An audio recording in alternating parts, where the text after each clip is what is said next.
If you are feeling like your voice is shaky and unstable, take stock of the vocal support system you have in place. Make sure all parts are carrying their weight and keeping the balance and coordination up to snuff.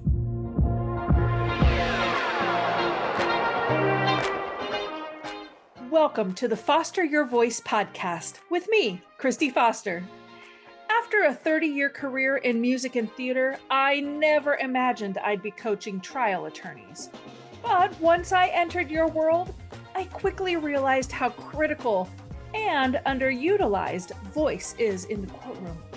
The truth is, you don't win trials with brute strength. You win with your voice. I'll give you tools to unlock your voice so you can communicate not just with purpose, but on purpose.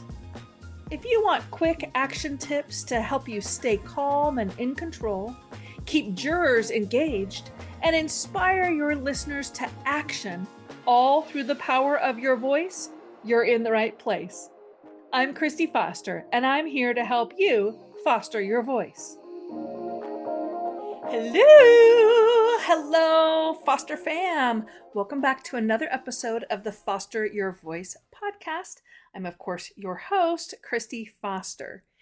So in last week's episode, I talked all through the reasons why you should be conversational in your courtroom style. And I broke down the difference between having a conversation versus being conversational, and why you have to know the difference. In jury selection, you are having a conversation, but in opening, the conversation stops. It's just a one-way at that point. It's not interactive.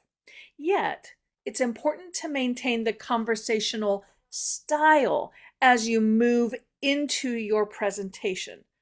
For just personal continuity, they need to see the same person, get the same vibe from you that they got during voir dire, but also for the sake of juror learning, keeping all the language accessible and analogies relatable.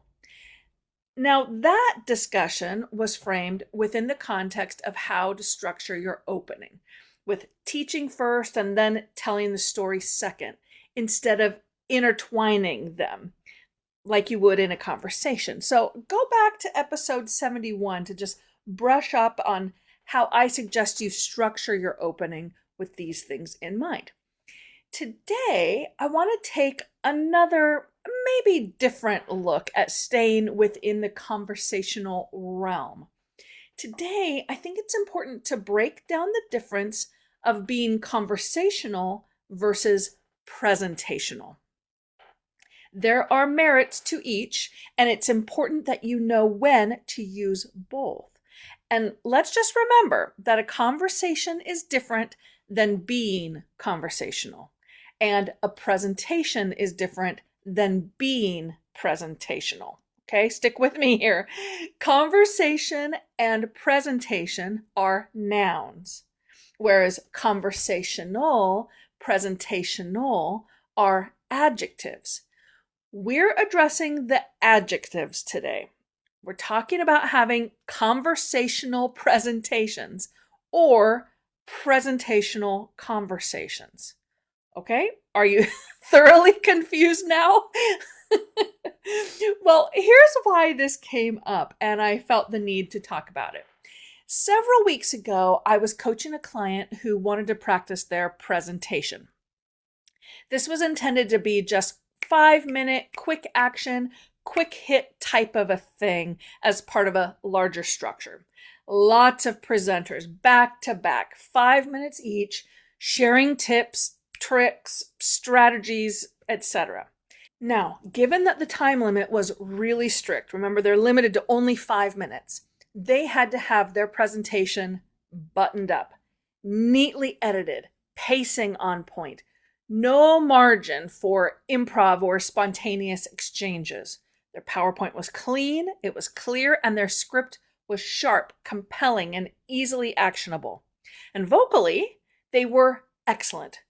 good shifts of pitch to mark changes in energy and introducing new key points, arching phrases that kept things dynamically interesting, and using emphasis to infuse meaning into modifiers and color words. All good things, right? So, why was I so uptight when I was listening to them practice? And that's when it hit me. If I was watching this presentation as a YouTube or as an on-demand online course, it would have been perfect, like chef's kiss, no notes. But I wasn't watching a YouTube or taking an online course. I was on a Zoom call with a live person. And when they did their presentation for real, they would be on a Zoom call with a living, attentive audience. And that's when I realized that this otherwise stellar presentation felt presentational. And it completely turned me off from wanting to learn from them at all. Their presentational style was too performative. It's just not how you would naturally talk when you are making eye contact with real people. It was too distant, too polished, too practiced. I needed a conversational style for that presentation in order to be invited into the learning.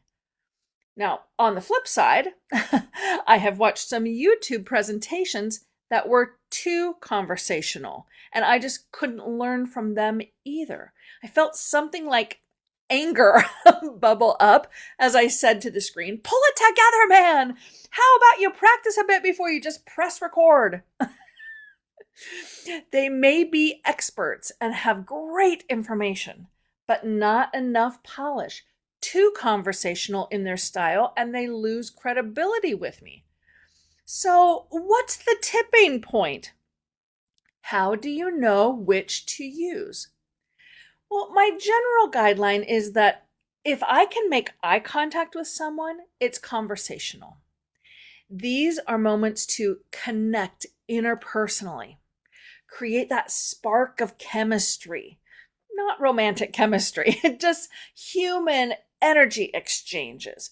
Jurors want conversational style in your courtroom presentations. Now, that doesn't mean you get to be all casual and forget all about decorum and professionalism. You can be professional and demonstrate how prepared you are while still maintaining connection and this conversational style. And this, I think, is the reason that there's merit to the idea that you shouldn't read your opening. I didn't say you couldn't write your opening and create a script for yourself. I don't think you always need to, and I think you use it as a crutch sometimes and need to trust yourself more, but that's a discussion for another day. If writing it all out helps you organize your thoughts and create clear sequencing of key points, I can totally get behind that. I'm 100% okay with you having a script, but then you have to present it in a conversational way, like you're shooting from the hip and creating it on the spot. Easy and natural. That's where a lot of attorneys falter. They keep it presentational, and it ends up distancing the jury instead of creating rapport and connection. So where can you use the presentational style? Well, a lot of you are doing videos for your website, for marketing, or even for on-demand CLEs. That's a great time to be more performance-based. Get the polish out for those moments. This is not a distinction of good or bad. It's not even a distinction between good and better. You need to be able to do both and know when to use each. Both styles are good, but are for different applications. So remember my basic rule: if you have people you can make eye contact with, even if only over a Zoom screen, keep your presentations conversational. And you might not know if you're too performative. That's why it's important to work with a coach, even for short-term target practice. They should be able to tell you if something feels too presentational and tell you specifically how to adjust without throwing out all your preparation. Now, I'd love to be that sounding board and coach for you, so I invite you to contact me anytime to set up a trial voice consult session. I've put the link to sign up and my email address in the show notes for you. You know what I hate? Being misunderstood. It's actually one of my biggest fears, if I'm honest, right up there with birds. Yes, I'm afraid of birds. Leave me alone about it already. Being misunderstood is just the worst, though. Trying to communicate something and seeing that it's just not landing the way you intend. A too harsh of tone with your kid or spouse that ended up setting them off. A thinking face that got interpreted as annoyance or irritation and ended up shutting down the conversation and leaving you baffled. It's so frustrating in our personal lives, but in the courtroom, your mismatched communication profile could break your case and lose you a deserving verdict. So, I've created a free guide to get you thinking about the emotional profiles you create. It's a printable guide to help you 10x your communication impact by mastering 6 emotional profiles for clear and authentic connection. I break down the 6 core emotions: happy, sad, love, pride, anger, and fear by giving you face, body, and breathing cues. Plus, I show you exactly which point on a 1 to 10 scale you should be with your pitch, pace, melody, volume, and tone in order to authentically capture the center of that core emotion. The link to get your free guide is in the show notes or by simply going to my website, fostervoicestudio.com. Don't wait to clear up your part of miscommunication and misunderstandings. Get your free download today. Do you ever feel like your voice is a little shaky? Probably only you notice. So let's just remember that you are the only one experiencing your voice in the way you experience it. You are the only one that has internal listening. You're hearing your voice inside your own head. I'm not doing that. I'm hearing your voice externally once it leaves your body and bounces off surfaces and then gets to my ears. I'm not inside your head to hear the sound wave conduct off your skeletal structure. That's just you, baby. You're also the only one who can feel your voice in action. You alone feel when things are scratchy, or when your mouth is dry, or when your allergies are acting up, or when you have an inner ear that's itchy. That sensory data informs your perception of your voice. And finally, you're the only one who carries the emotional history. Maybe we say emotional baggage that surrounds your voice. How you speak is informed by your upbringing, your personality development, the community structure and expectations you live in, and only you know that history. So I mention all that to say that your voice probably isn't as shaky as you feel like it is. The only way to really know is to get external feedback, either from listening to a recording or getting feedback from a coach. But if it feels shaky or weak to you, whether because of personal wellness on a given day, spikes in anxiety, or untethered adrenaline, the number one way to give you more stability and structure is through your breath. This is called breath support. You've maybe heard that before, breath support. I've talked a lot about breath management and breath regulation in previous episodes, but breath support is different than both of those. So let's just break it down. Your vocal cords come together, or rather they're brought together by a partnership between breath and muscle.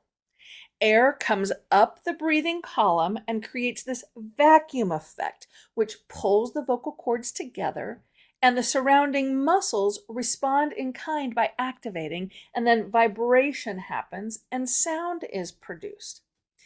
It's a delicate balance. Most untrained vocalists, and that's you, trial attorney, you are a vocalist in that your voice is your primary tool for communication. The untrained vocalist usually relies too much on muscle, that surrounding muscle, to just force the vocal cords together. That's where we get vocal fry and vocal fatigue. The muscles are doing too much of the heavy lifting. Too little muscle, though, and we get a breathy tone. While infusing some breath to capture awe and wonder, something incredible or amazing. Habitually talking with that breathy tone results in weakness, lack of power, and just not enough presence. So we need both muscle and breath to work together. We need the breath in motion and the support of the muscles, postural muscles, abdominal muscles, and the laryngeal muscles, the muscles of the larynx, to work in conjunction with each other. Have you ever helped someone move? Stick with me here. I know this feels like a tangent, but have you ever helped somebody move or had to move yourself? I mean, of course you have. We all have. My neighbor is moving soon, and I did not offer to help. She didn't ask either. She's got professionals coming to do that, but I certainly have done my fair share of moving through the years, and it's the worst. But let's use moving as a little breath support analogy, okay? Think of that heavy item that you've had to move, your couch, an upright piano, a hutch. It's not a one-person job. You need extra hands, and what do? Everyone gets to their assigned spot, and then someone counts in, and everyone lifts together. It's a coordinated movement. It's a system. And what happens if someone accidentally drops their corner or muscles things up too quickly? Everyone struggles. If one person overworks or drops out entirely, the load becomes unstable and inefficient. The team has to strain to keep things controlled, or everyone drops the couch and you just pray no one's feet are in the way. And if you're not following along in your head and playing the pivot scene from Friends, you are not Gen X. I'll take back your Gen X card. Best episode. Anyway, this is very much how breath support works. It's not one muscle doing all the work. It's a coordinated system. The ribs, the abdominals, the pelvic floor, back muscles, and the breath are like several people carrying that one object together. And in this case, that object is your voice. When the team stops coordinating well, overcompensation happens. Strain, that's too much muscle, or weakness, that's too much breath. If you are feeling like your voice is shaky and unstable, take stock of the vocal support system you have in place. Make sure all parts are carrying their weight and keeping the balance and coordination up to snuff. Increase your breath support to prevent those spikes and uncertainties. Now, if you're a trial attorney who wonders if you've got enough breath support and vocal strength, or you need help with this, reach out. Reach out. I'd love to do a free vocal snapshot session with you to discover your vocal strengths and maybe identify some areas of vocal growth for you. All the info is in the show notes. Until next time, keep fostering your voice. Thanks for pulling up a seat with me today and for being part of the Foster fam. Make sure you're subscribed to the podcast so you don't miss a single episode.